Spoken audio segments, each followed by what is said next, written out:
Hello everyone. तो चलिए start करते हैं अपने सेशन को। और आज के सेशन में हम लोग मोस्ट इम्पॉर्टेंट टॉपिक जो है हमारा उसको कवर करने वाले हैं। और आपके एग्जामिनेशन पॉइंट ऑफ व्यू से अगर देखें तो यहाँ से क्वेश्चन बहुत ही फ्रीक्वेंट पूछा जाता है, ठीक है। और यहाँ से एमसीक्यू भी बन के आता है, ठीक है। और आफ्टर लॉन्ग टाइम जब आप चीज़ों को पढ़ोगे, जैसे आप नाइट्रोजन के बारे में पढ़ोगे, फॉस्फोरस के बारे में पढ़ोगे, पोटेशियम के बारे में पढ़ोगे, कैल्शियम के बारे में पढ़ोगे, तो लॉट्स ऑफ एलिमेंट के बारे में जब आप पढ़ोगे तो आपको इनके सिम्टम ऐसा लगेगा कि मिक्स हो रहा है, ठीक है। तो पहली बात याद रखना, बहुत सारे ऐसे सिम्टम होते हैं जो इसका स्पेसिफिक होगा, इसका स्पेसिफिक होगा, इसका स्पेसिफिक होगा, ठीक है। तो वो केवल आपको याद रखने हैं, बाकी तो स्लो ग्रोथ ये सब चीज़ें तो नॉर्मल है, वो चीज़ें होंगी, ठीक है। लेकिन उस एलिमेंट का, उस न्यूट्रिएंट का मेजर क्या इम्पैक्ट दिखाई पड़ता है क्रॉप के ऊपर, वो आपको याद रखना है। वो आपके एग्जामिनेशन पॉइंट ऑफ व्यू से इंपॉर्टेंट हो जाता है। इसी तरीके से आप किसी अगर एनिमल हस्बेंड्री को पढ़ रहे हो, उसमें किसी डिजीज के बारे में पढ़ रहे हो, तो सब में आपका कॉमन रहेगा कि हाँ ठीक है ये चीज़ें होती है। लेकिन उस डिजीज का, जैसे अगर हम बात करें कि लाइक आपका लंपी स्किन डिजीज, ठीक है। तो इसमें ये तो पता है कि भैया ये जो केटल में एक तरह की बीमारी होती है, और इसमें तो वीकनेस तो होना कॉमन बात है, ठीक है। फीवर होना कॉमन बात है। लेकिन सबसे मेजर सिम्टम क्या आएंगे इसके, कि भैया उनके स्किन पे नोड्यूल बन जाते हैं, ठीक है, लंपी स्किन डिजीज के अंदर।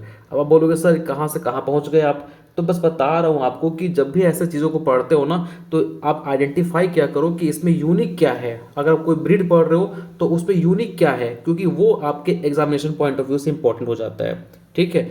तो हम लोग इसी तरीके से पढ़ेंगे हर एक न्यूट्रिएंट को। तो आज हम लोग जिस न्यूट्रिएंट के बारे में डिस्कस करने जा रहे हैं वो है आपका नाइट्रोजन। और नाइट्रोजन के बारे में हम लोग पूरी बातें करेंगे। पिछले लेक्चर में हम लोगों ने सोर्सेस ऑफ प्लांट न्यूट्रिएंट के बारे में डिस्कस किया था, और कार्बन, हाइड्रोजन, ऑक्सीजन के बारे में बेसिक जो है वो जानकारी प्राप्त की थी। आज के लेक्चर में हम लोग बात करेंगे नाइट्रोजन के बारे में, ठीक है।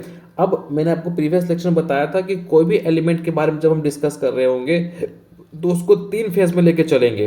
पहला फेज ये रहेगा कि भैया उनके फंक्शन क्या होते हैं, दूसरा ये रहेगा कि उनके डेफिशिएंसी सिम्टम क्या होते हैं, और फिर डिस्कस करेंगे कि उसको अगर आप एक्सेस अप्लाई करते हो फील्ड के अंदर तो उसका एडवर्स इफेक्ट क्या होगा, ठीक है। दैट मीन्स कि इनको हम डिस्कस करेंगे, ठीक है। तो काफ़ी इंपॉर्टेंट हो जाएगा आपके लिए एग्जामिनेशन पॉइंट ऑफ व्यू से भी। अगर आप सेमेस्टर में हो तो आपको इनफ कंटेंट मिल जाएगा कि आप अच्छा जाके परफॉर्म कर सकते हो एग्जामिनेशन के अंदर, ठीक है। नाउ चलिए फिर स्टार्ट करते हैं ना।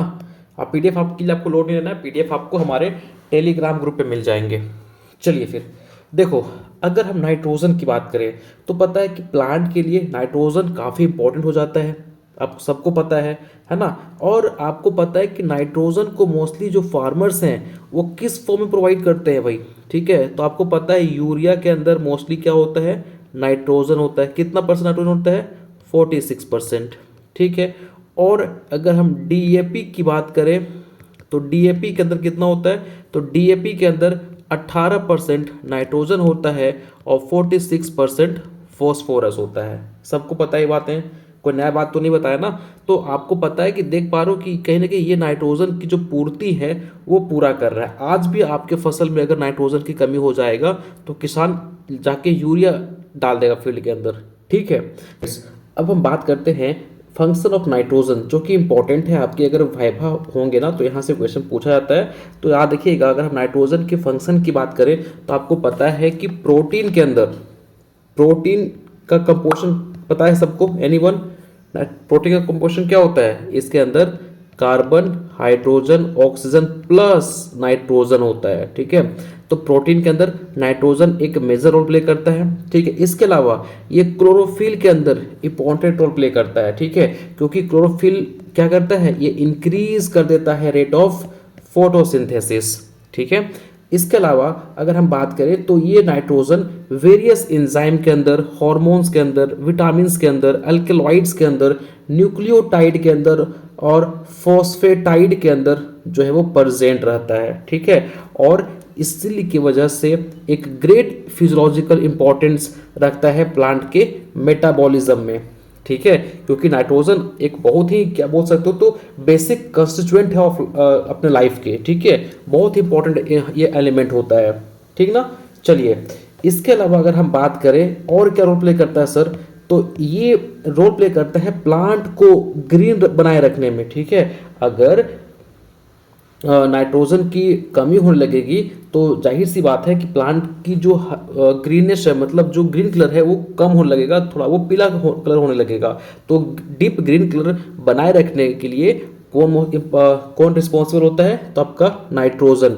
अगर आपका फील्ड पूरा हरा भरा दिखाई पड़ रहा है, दैट मीन्स कि फील्ड के अंदर इनफ नाइट्रोजन था, कोई नाइट्रोजन की कमी यहाँ पे दिखाई नहीं पड़ेगी, ठीक है। साथ में ये रैपिडेटली ग्रोथ को बढ़ाते हैं। अगर नाइट्रोजन हम अच्छे से अप्लाई किए हो ना टाइम पे, तो ये अच्छे ग्रोथ में ला देगा प्लांट को, ठीक है। इसके अलावा ये प्रमोट करता है लीफ, स्टेम और अदर वेजिटेटिव ग्रोथ। मोस्टली ये वेजिटेटिव ग्रोथ में काफ़ी इंपॉर्टेंट रोल प्ले करता है। इसलिए आप देखे होंगे जब वीट की सोइंग करते हैं, जब हम पेडी की सोइंग करते हैं, तो इनिशियल स्टेज में हम बेसल डोज के रूप में नाइट्रोजन को यूज़ करते हैं, ताकि ये उसकी वेजिटेटिव ग्रोथ को बढ़ने में हेल्प कर सके, ठीक है। साथ में अगर आपका जितना अच्छा फसल का साइज होगा, जितना अच्छा उनकी लेंथ होगी, जितना अच्छा वेजिटेटिव ग्रोथ होगा, उतना ही अच्छा आपका स्ट्रो और उतना ही अच्छा वेट का आपका फ्रूट, और अगर शुगर केन लगाए तो शुगर केन होगा, ठीक है। दैट मीन्स कि अगर किसी भी फसल में अच्छे तरीके से आपने नाइट्रोजन यूज़ करा है,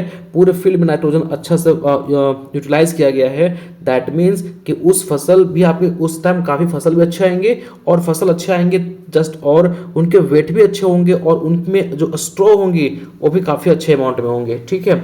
साथ में ये इम्प्रूव करता है क्या, quality and succulence of leafy vegetable, ठीक है। लीफी वेजिटेबल की क्वालिटी को भी ये इम्प्रूव करता है। जैसे अगर आप अमरंथस लगाए हो, अगर आप पालक लगाए हो, तो उसमें अगर आप नाइट्रोजन अप्लाई करोगे, दैट मीन्स कि ये उनकी जो क्वालिटी होती है ना, उनको इम्प्रूव करने में हेल्प करता है। काफ़ी अच्छा फ्रेश दिखाई पड़ेगा, हरा हरा आपका, ठीक है। और जितना अच्छा दिखाई पड़ेगा, जाहिर सी बात है कि उतनी अच्छी आपको प्राइस मिलेंगी, ठीक है। नो, साथ में ये इंक्रीज करता है प्रोटीन कंटेंट को, किसके अंदर, सीरियल्स और फोडर क्रॉप के अंदर।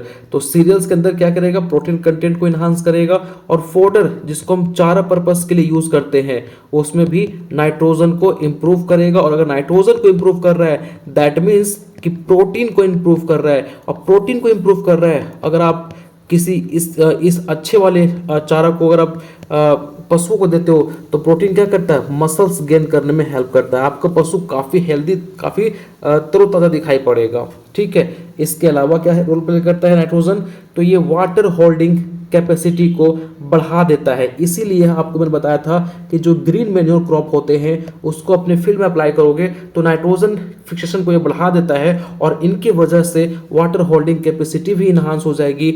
और साथ में जो कुछ इंपॉर्टेंट से कुछ ऐसे एलिमेंट्स होते हैं जो कि नुकसान करते हैं, जैसे नुकसान तो नहीं बोल सकते, लेकिन कुछ हद तक उनकी उतना इंपॉर्टेंस नहीं होती उस दौरान, तो उसकी जो एब्जॉर्प्शन होता है उसको डिक्रीज कर देता है, जैसे कि कैल्शियम, ठीक है।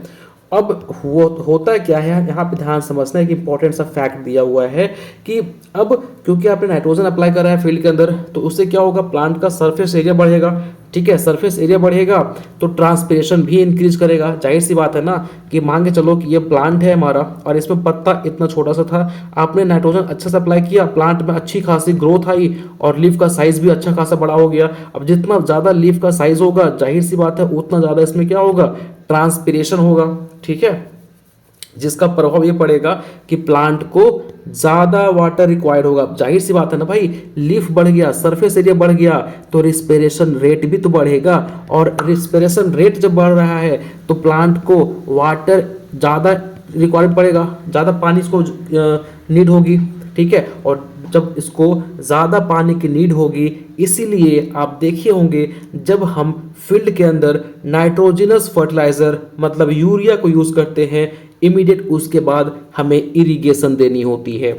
अब समझ में आया कि किसान ऐसा क्यों करते हैं कि भैया फील्ड में नाइट्रोजन उन्होंने यूरिया अप्लाई करी और उसके बाद वो इरिगेशन कर देते हैं, ठीक है। बहुत बार आपने देखा होगा कि खाद छीट के पानी पटा देते हैं। ऐसा क्यों करते हैं? जस्ट बिकॉज ऑफ, क्योंकि उसका अब उसमें ग्रोथ आएगा, है ना। आपने नाइट्रोजन अप्लाई करा है, उस फील्ड के अंदर जो क्रॉप्स लगे हुए उसमें क्या होगा, सरफेस एरिया उसमें बढ़ेगा। सरफेस एरिया बढ़ेगा तो ट्रांसपिरेशन रेट बढ़ेगा, और ट्रांसपिरेशन रेट बढ़ेगा दैट मीन्स कि इसको पानी की रिक्वायरमेंट होगी, पानी इसको ज़्यादा चाहिए। और अगर पानी उस टाइम नहीं मिलेगा तो प्लांट हमारा विल्ट करना, मतलब ड्राई होना स्टार्ट हो जाएगा। ठीक है, इसलिए हमें उस टाइम पे पानी की आवश्यकता पड़ती है। ठीक है ना। चलो 10वां पॉइंट देखिए, इसके अलावा ये एक रेगुलेटर की तरह भी एक्ट करता है प्लांट के अंदर। ठीक है, जैसे पोटेशियम के एब्जॉर्प्शन यूटिलाइजेशन को, फॉस्फोरस की यूटिलाइजेशन को, और अदर कुछ ऐसे एलिमेंट हैं जिनके यूटिलाइजेशन को ये कंट्रोल करता है। तो एज अ रेगुलेटर भी ये वर्क करता है। ठीक है, इसके अलावा बात कर सकते हैं तो ये कार्बोहाइड्रेट के मेटाबॉलिज्म में भी इंपॉर्टेंट रोल प्ले करता है। नाइट्रोजन जो होता है ना, वो कार्बोहाइड्रेट के मेटाबॉलिज्म में भी एक इंपॉर्टेंट रोल प्ले करता है साथ में। ठीक है, जैसे मैंने बताया ना कि ये एज अ रेगुलेटर वर्क करता है कुछ दूसरे एलिमेंट के लिए। तो कौन से एलिमेंट को, मतलब मोस्टली एलिमेंट को एब्जॉर्ब करना नहीं करना, दैट मीन्स कि ये कहीं ना कहीं एब्जॉर्प्शन ऑफ अदर न्यूट्रिएंट को भी कंट्रोल करता है। ठीक है, समझ में आ गया? कोई दिक्कत यहाँ तक? ये कुछ इंपॉर्टेंट इसके फंक्शंस थे। ठीक है, ये गारंटी देता हूँ कि आज तक आपको इतना सारा फंक्शन कोई नाइट्रोजन के नहीं पढ़ाया होगा। हार्डली 4 से 5 पॉइंट बता देते होंगे आपको, देन आपका ये हो गया। ठीक है, कोई दिक्कत यहाँ तक? एग्जाम में आएगा आप ऐसे ही लिखोगे। ठीक ना। चलो अब हम बात करते हैं इनके कुछ डेफिशिएंसीज क्या है नाइट्रोजन के। तो पहली बात, इनकी डेफिशिएंसी पढ़ने से पहले मैं आपको लेके चलता हूँ स्लाइड पे, और वहाँ पे कुछ चीज़ें बताता हूँ जिसको आप गांठ बांध लेना और इससे कभी भूलना मत। ठीक है। नो, देखो, अगर हम बात करें नाइट्रोजन की जो सिम्टम कहा, तो सबसे पहली बात मान के चलो कि ये हमारा प्लांट है। ठीक है, ये हमारा प्लांट है। ठीक है, इसमें लीफ लगे हुए हैं। ठीक, यहाँ पे बर्ड है, समझो ये। अब यहाँ पे क्वेश्चन क्या आता है, ध्यान से देखो। देखो हम जब जिस एलिमेंट के बारे में पढ़ रहे होंगे ना, वहाँ पे उसी एलिमेंट के बारे में डिस्कस करेंगे। ठीक है, ऐसा नहीं कि यहाँ पे चाहूँ तो और भी एलिमेंट के बारे में बता सकता हूँ, लेकिन अभी आप जल्दबाजी मत दिखाइए। बहुत सारे बच्चे मैसेज कर रहे हैं सर और भी एलिमेंट्स के बारे में यहाँ बताओ। तो देखो, मैं नाइट्रोजन बता रहा हूँ तो मैं सिर्फ नाइट्रोजन पे ही फोकस करूंगा। ठीक है, जब उस एलिमेंट की बारी आएगी वहाँ मैं बताऊंगा चीज़ों को। तो आपको ये बताना चाह रहा था कि जब भी नाइट्रोजन का सिम्टम आपको दिखाई पड़ेगा, मेरे भाई एकदम आंख बंद करके इस चीज़ को याद कर लो, जब भी आपको नाइट्रोजन के डेफिशिएंसी सिम्टम आपको दिखाई पड़ेंगे तो कहाँ दिखाई पड़ेगा सर? ये हमेशा आपको ओल्डर लिप पे दिखाई पड़ेगा। ठीक है, आप उसके ओल्डर लीफ को देखिए, वो पीला होना स्टार्ट होगा। अब पीला किस तरीके से होगा? आप इसको, अगर सपोज आपके फील्ड में नाइट्रोजन की कमी हो गई है तो आपका स्टार्टिंग, मतलब ये जो ये है ना, ठीक है, ये आपके ग्रीन ही रहेंगे। ये ग्रीन क्यों रहेंगे? क्योंकि खुद सोचो ना, ध्यान समझो, बहुत ही इंपॉर्टेंट कंसेप्ट बता रहा हूँ आपको। ठीक है, ये प्लांट का जड़ है। ठीक है, यहाँ पे आपका नाइट्रोजन की कमी हो चुका है। अब प्लांट क्या करेगा? इस नाइट्रोजन को एब्जॉर्ब कर रहा है। ठीक है, अब बात यहाँ ये आती है कि सर ऐसा क्यों हुआ कि ओल्डर लिप पे इसके सिम्टम दिखाई पड़े, न्यूली लिप पे क्यों दिखाई नहीं पड़े? क्योंकि मेरे भाई, नाइट्रोजन नीचे से ये एब्जॉर्ब कर रहा है। ठीक है, और ये नीचे से फिर ऊपर सप्लाई हो रहा है। ठीक है, अब जाहिर सी बात है कि नाइट्रोजन की यहाँ पे कमी हो गई, तो सबसे पहले कमी कहाँ दिखाई पड़ेगा? जाहिर सी बात है, सबसे पहले कमी आपको नीचे वाले लीफ पे दिखाई पड़ेंगे, ओल्डर लीफ पे दिखाई पड़ेंगे, क्योंकि यहाँ से बाकी इधर भी नाइट्रोजन होगा, ये तो यूटिलाइज कर ही रहा है ऊपर वाला प्लांट। ठीक है, जब ऊपर भी नहीं मिलने लगेगा तो फिर धीरे प्लांट पूरा आपका पीला होने स्टार्ट हो जाएगा। लेकिन शुरुआती में क्योंकि ये ओल्डर लीफ है, इनको ही सबसे पहले मिलना बंद हो गया। ठीक है, और ये न्यूली लीफ है, वो यहाँ जो रिमेनिंग इधर जो नाइट्रोजन होंगे इसका ये यूज कर रहे होंगे। ठीक है, इसलिए स्टार्टिंग में ग्रीन रहते हैं, लेकिन ओल्डर लीफ को नाइट्रोजन मिल ही रहा है और नहीं मिल रहा है तो ये क्या होंगे? आपके येलोइश होना स्टार्ट हो जाएंगे। अब येलोइश किस टाइप से होंगे? तो अगर इस प्लांट को अगर आप जूम करके देखोगे, इस प्लांट को अगर आप जूम करके देखोगे तो आपको ये दिखाई पड़ेगा कि अगर ये लीफ है, ठीक है, तो इस लीफ के जो आपके टॉप पोर्शन हो गया, यहाँ ध्यान समझो, लीफ के जो टॉप पोर्शन है, ठीक है, यहाँ पे देखो, लीफ के जो टॉप पोर्शन होंगे, ये वाला पोर्शन, ठीक है, ये सबसे पहले पीला होना स्टार्ट हो जाएंगे। देख पा रहे हो, ये लीफ के टॉप पोर्शन जो है ना वो सबसे पहले पीला होना स्टार्ट हो जाता है। ठीक है, तो यहाँ पे कैसा शेप बनता है, वी शेप आपको बनता हुआ दिखाई पड़ रहा होगा। दैट मीन्स कि अगर आप फील्ड के अंदर जाएंगे जहाँ पे नाइट्रोजन की कमी हो चुकी है और उनमें से एक ओल्डर लीफ को उठाएंगे, तो आप उसको जब नोटिस करना, आपको सबसे पहले सिम्टम जो है वो ऊपर पीला होना स्टार्ट हो जाएगा। मतलब कि कुछ पेलिंग जो आपका पेलिंग जो है, पेलिंग येलो, वो कहाँ से होना स्टार्ट हो जाएगा, टिप से। और कैसा शेप बनेगा, भी शेप, कुछ इस तरीके का। ठीक है, यहाँ पे समझ में आ गया? कोई दिक्कत? एनीवन, कोई दिक्कत? मैं बार बार क्वेश्चन पूछा गया है इसलिए बता रहा हूँ, इस पर जोर दे रहा हूँ। ठीक है, अगर आपसे कई बार मैं यहाँ पे आपको 2 क्वेश्चन का आंसर दे दिया। पहली बात कि नाइट्रोजन का सिम्टम कहाँ दिखाई पड़ता है, ओल्डर लीफ पे। दूसरा कि ओल्डर लीफ पे ही क्यों दिखाई पड़ता है, मैंने उसका भी कारण बताया आपको। ठीक है ना। और जब उसके लीफ को उठाओगे तो कुछ ऊपर का सबसे पहले जो मार्जिन होता है वहाँ पे इसके सिम्टम दिखने को मिलेंगे और वहाँ पे भी से बनाता है वो। ठीक, यहाँ पे कोई दिक्कत? कोई दिक्कत यहाँ तक? चलो, अब एक क्वेश्चन और पूछा गया था। क्वेश्चन ये था कि कली फ्लावर के अंदर एक डिजीज आपको एक डिसऑर्डर देखने को मिलता है, दैट इज बटनिंग। बटनिंग, अब ये बटनिंग जो है वो होता क्या है, तो आपको मैं फोटोग्राफ दिखाता हूं और वहां से आपको चीजें आसानी से समझ में आएगा कि ये आखिर बटनिंग क्या होता है। ठीक है,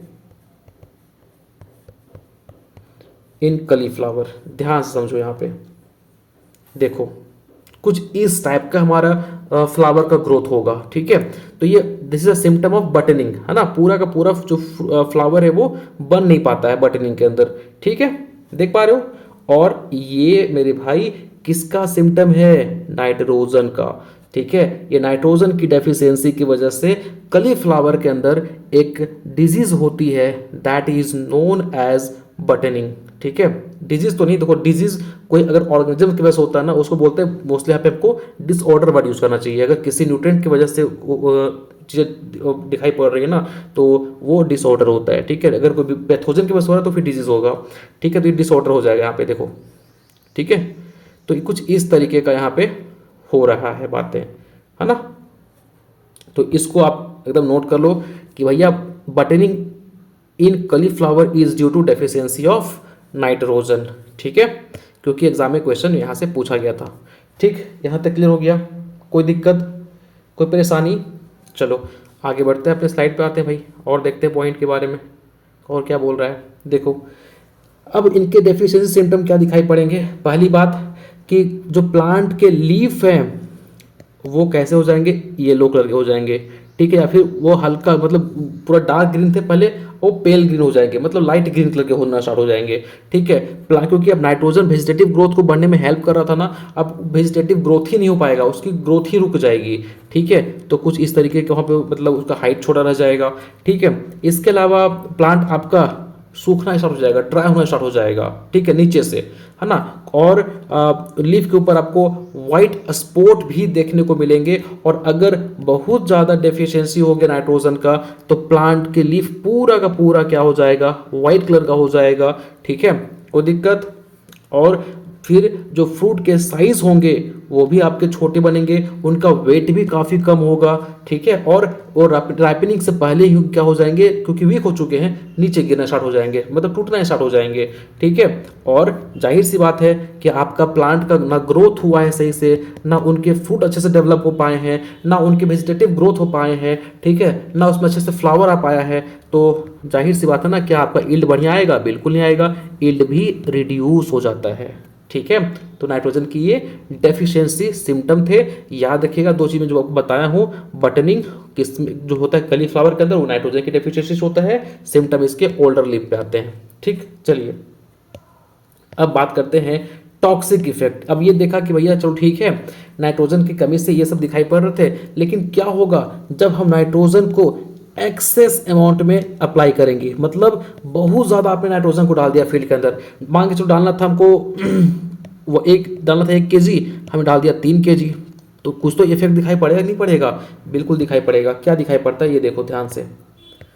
काफ़ी अच्छा कंटेंट प्रोवाइड कर रहा हूँ आपको, मैं बार बार बता रहा हूँ कि ऐसा कंटेंट आपको बहुत ही कम जगह मिलेगा। मैं आपको पूरा का पूरा डिटेल में समझा रहा हूँ और आपके पास इतने पॉइंट होंगे कि एग्जामिनेशन के अंदर आप आराम से एक पेज के अंदर सिर्फ नाइट्रोजन, 1 से 1.5 पेज के अंदर आप नाइट्रोजन को ही एक्सप्लेन कर सकते हो। ठीक है, समझ में आ रहा है बातें कि नहीं आ रहा है? चलो, अब अगर आप एक्सेस डाल दिए तो क्या होगा देखो। तो इससे होता क्या है कि सबसे पहली बात कि प्लांट का जो वेजिटेटिव ग्रोथ है वो एक्सेस हो जाएगा। ठीक है, आपको प्लांट बहुत ज़्यादा लंबा दिखाई पड़ने लगेगा क्योंकि आपने एक्सेस नाइट्रोजन डाल दिया। अगर प्लांट का हाइट 2 फीट होना था तो वो 4 फीट हो जाएगा। अब क्योंकि प्लांट का हाइट जितना लंबा होगा वो हमारे लिए नुकसानदायक है। अगर हवा जोर से चली तो प्लांट यहीं से नीचे हो जाएगा। ठीक है, समझ रहे हैं ना? प्लांट आपका ड्रॉप कर जाएगा, दैट इज कॉल्ड लोजिंग। ठीक है, और क्या होगा सर? और क्या दिखने को मिलेगा? और ये मिलेगा प्लांट आपका बहुत ज़्यादा डार्क कलर का हो जाएगा, मतलब डार्क ग्रीन, मतलब होता है ना पूरा डीपली ग्रीन कलर का हो जाएगा। ठीक है, प्लांट में आपको लॉजिंग देखने को मिलेंगे, मतलब प्लांट वही जाहिर सी बात है क्योंकि हाइट बढ़ चुकी है, एक लिमिट ज़्यादा हाइट हो गया है तो वो प्लांट नीचे की तरफ फॉल होना स्टार्ट हो जाएगा। ससेप्टिबिलिटी बढ़ जाएगी, डिजीज से जो ससेप्टिबिलिटी है ना वो बढ़ जाएगी, मतलब प्लांट आपको काफ़ी नाजुक हो जाएगा। ठीक है, आराम से इसमें पेस्ट और डिजीज अटैक, मतलब पेस्ट और इसमें बहुत सारे तरह के डिजीज जो है वो आसानी से हो जाएंगे। ठीक है, जैसे अगर मैं बात करूं कॉटन के अंदर, अगर आप कॉटन के अंदर बहुत ज़्यादा अमाउंट में नाइट्रोजन को अप्लाई कर देते हो तो इसमें होता क्या है, इससे क्या होगा, जो इसके फाइबर होंगे वो वीक हो जाते हैं। कॉटन के अंदर ये होता है। राइस के अंदर इसको आप अप्लाई कर दिए हो, भैया राइस के अंदर तो हम चाहते ही हैं कि हमारा प्लांट नीचे ना झुके क्योंकि आपने एक्सेस डाल दिया तो प्लांट का हाइट भी एक्सेस हो जाएगा और आपके फील्ड आफ्टर सम टाइम देखोगे तो सारे के सारे जो प्लांट है वो नीचे सब झुक गए हैं। ठीक है, तो कहीं ना कहीं आपकी यील्ड को भी नुकसान करेंगे। ठीक है, तो लॉजिंग मोस्ट कॉमन हो जाएगा अगर आप एक्सेस अप्लाई करेंगे तो। ठीक है, ये कुछ इंपॉर्टेंट बातें थी। ठीक है, और भी देखते पॉइंट, और यहाँ पे क्या क्या लिखा हुआ है। ठीक है, अब यहाँ पे क्योंकि जो स्टेम है वो काफ़ी सॉफ्टनेस हो जाएगा, काफ़ी सकुलेंस हो जाएगा, इसके वजह से वो काफ़ी वीक हो जाएगा और हल्की सी भी अगर हवा तेज चली तो आपका प्लांट नीचे की तरफ फॉल हो जाएगा, गिर जाएगा। ठीक है, इसके अलावा वेजिटेशन काफ़ी ज़्यादा आपको देखने को मिलेगा और जिसके वजह से प्लांट को प्रॉपर एरेशन, देखो जाहिर सी बात है ना मेरे भाई कि आप, क्योंकि आपने प्लांट को लगाया था, ठीक है, अब आपने इतना नाइट्रोजन अप्लाई कर दिया तो जब जितने ज़्यादा नाइट्रोजन अप्लाई कर दोगे तो जाहिर सी बात है कि वेजिटेटिव ग्रोथ काफ़ी ज़्यादा हो जाएगा और जब वेजिटेटिव ग्रोथ काफ़ी ज़्यादा हो जाएगा तो प्लांट की डेंसिटी भी तो बढ़ेगी ना। डेंसिटी बढ़ेगी मतलब उसके सोचो, मान के चलो कि हमने नॉर्मल जितना अप्लाई करना था उतना अप्लाई करते तो हमारा मस्त ऐसे आराम से होता प्लांट इतना इतना डिस्टेंस पे। ठीक है, यहाँ से प्रॉपर यहाँ पे एयर भी आता, प्रॉपर यहाँ से पानी की भी सप्लाई होती, कोई कॉम्पिटिशन नहीं। लेकिन अब आपने एक्सेस अप्लाई कर दिया तो जाहिर सी बात है इसके ब्रांचेस भी आपस में ऐसे ऐसे बढ़ जाएंगे और अब क्योंकि यहाँ पे ना तो लाइट पेनिट्रेट कर पा रहा है ना से एरेशन हो पा रहा है तो जाहिर सी बात है कि राइपनिंग में भी काफ़ी ज़्यादा टाइम लेके जाएगा और ईल्ड भी खराब आएंगे। ठीक है, अब क्योंकि ज़्यादा वेजिटेशन हो गया है इसकी वजह से ईल्ड भी, मैं बताया आपको कि ईल्ड भी यहाँ से नुकसान हो जाएगा, आपका प्रॉपर उतना ज़्यादा प्रोडक्शन नहीं आ पाएगा और आपके वही बात है डिक्रीज करेगा। ठीक है, और यहाँ पे खास बात ये हो जाएगा कि जो स्ट्रो है, ठीक है, वो straw content become more than cereals in wheat and other grain crop. अब जाहिर सी बात है ना क्योंकि आपने एक्सेस अप्लाई कर दिया, अब मेरे भाई आपने एक्सेस अप्लाई कर दिया तो उसका हाइट भी बढ़ जाएगा, वेजिटेटिव ग्रोथ काफ़ी अच्छा हुआ है। अब वेजिटेटिव ग्रोथ अच्छा हुआ है तो उनकी बात ये है कि उसमें स्ट्रो आपको काफ़ी अच्छा देखने को मिलेंगे। ठीक है, इसके अलावा शुगर कंटेंट लो हो जाएगा मेरे भाई। आप नाइट्रोजन ज़्यादा अप्लाई कर दिए, गन्ना का साइज़ काफ़ी बड़ा हो गया, तो ऐसा थोड़ा कि गन्ना का साइज़ हो गया बड़ा तो पूरा का पूरा इसमें शुगर केन भरा रहेगा। आप देख के बड़ा खुश हो जाएंगे, अरे भाई मेरा जो गन्ना है वो काफ़ी लंबा लंबा हुआ है, लेकिन मेरे भाई उसका जो थिकनेस है वो नहीं बन पाएगा, थिकनेस काफ़ी नैरो हो जाएगा, मतलब आपको गन्ने काफ़ी पतले दिखाई पड़ेंगे और काफ़ी लंबे लंबे दिखाई पड़ेंगे। ठीक है, तो एक ये भी कमी दिखाई देखने को मिलता है। ठीक है, the quality of oil in cereal and food decreases, है ना, क्वालिटी भी खराब हो जाएगा, उसके इल भी आपके डिक्रीज कर जाएंगे, है ना। Keeping property of vegetable and fruit decreases and hence can not be kept safe for long time, उसको आप लंबे समय तक प्रिजर्व करके भी नहीं रख सकते, वो खराब हो जाएगा। ठीक है। अब due to thin wall of plant they are easily damage and drought and frost, क्योंकि आपने इतना ज़्यादा एक्सेस में अप्लाई करी है कि उस अगर कोई फ्रूट्स लगा हुआ है तो उसका जो वाल है, मतलब जो पेरिकार्प, जो आउटर लेयर है, वो उतना अच्छा तरीके से डेवलप नहीं हो पाया, वो काफ़ी पतला रह जाएगा और उनकी वजह से इसमें ड्राउट का आसानी से इफेक्ट देखने को मिलेगा। हल्का सा फ्रॉस्ट हुआ तो आसानी से इनके सिम्टम दिख जाएंगे। कोई पेस्ट इसमें आसानी से इस पर अटैक कर सकता है, तो ये चीज़ आपको वहाँ पे देखने को मिलेंगी। ठीक है। साथ में ये इंक्रीज कर देगा कार्बोहाइड्रेट और मिनरल कंटेंट को, the protein content in crop increases. ठीक है। प्रोटीन कंटेंट को ये इंक्रीज कर देगा, साथ में ये कार्बोहाइड्रेट और मिनरल कंटेंट को रिड्यूस कर देगा। ठीक है। अगर नाइट्रोजन एक्सेस है तो प्रोटीन कंटेंट तो बढ़ जाएगा, क्योंकि भाई आपको पता है नाइट्रोजन के अंदर CHON, carbon hydrogen oxygen plus nitrogen होता है। आप नाइट्रोजन को एक्सेस अप्लाई कर दिए तो प्रोटीन कंटेंट तो बढ़ जाएगा। ठीक है। लेकिन कार्बोहाइड्रेट और अदर मिनरल जो हैं उनकी कमी हो जाएगी। और जाहिर सी बात है, क्योंकि प्लांट आपको काफ़ी सॉफ्ट है तो उस पर आपके पेस्ट और इंसेक्ट के अटैक काफ़ी ज़्यादा देखने को मिलेंगे। ठीक है। तो ये कुछ इंपॉर्टेंट से हमारे नाइट्रोजन के सिम्टम थे। होप सो गाइज काफ़ी कुछ सीखने को मिला होगा कि नाइट्रोजन किस तरीके से हमारे प्लांट के लिए बेनिफिशियल है। एक्सेस में अप्लाई करोगे तो क्या उसके एडवर्स इफेक्ट दिखने को मिलेंगे आपको प्लांट में। ठीक है। तो काफ़ी मज़ा आया होगा आपको पढ़ के। ठीक है। तो टिल देन अगर मज़ा आया है तो मैं लाइक तो ऐसे भी बोलता नहीं हूँ, बट अगर आपको अच्छा लगा तो डेफिनेटली, क्योंकि इसमें एफर्ट लगता है, आप लाइक कर सकते हैं। बाकी अगर आपकी मन हो जो करना है, बट चीज़ों को देखो, मेरा मोटिव कभी ऐसा नहीं होता कि मैं कभी सेशन में बोलता भी नहीं हूँ कि भैया मेरे आप लाइक करो, सब्सक्राइब करो, मेरे लिए मैटर नहीं करता। अगर आप यहाँ पे आए हो और कुछ चीज़ें सीख के जा रहे हो, this is most important for me. ये मेरे लिए मैटर करता है कि आप आए, आपने कुछ सीखा, अगर 1% भी सीखा लेकिन कुछ सीख के गए यहाँ से, दिस इज इंपॉर्टेंट। ठीक है। लाइक शेयर तो भैया अच्छा लगे तो इंसान कर ही देते हैं, लेकिन इंपॉर्टेंट है चीज़ों को सीखना। ठीक है। आप सक्सेस हो गए तो डेफिनेटली खुशी भी मेरे को होगी। आप कहीं ना कहीं मुझे याद भी करोगे कि हाँ मैंने वहाँ से पढ़ा था, जिसकी वजह से हमारा आज ये सब क्वेश्चन बन जा रहा है। ठीक है। तो टिल देन गाइस, मैंने काफ़ी डिटेल में पढ़ाया चीज़ों को। इस तरीके से हम फॉस्फोरस को भी पढ़ेंगे नेक्स्ट लेक्चर में। चलो फिर मिलते हैं नेक्स्ट लेक्चर में। Thank you so much.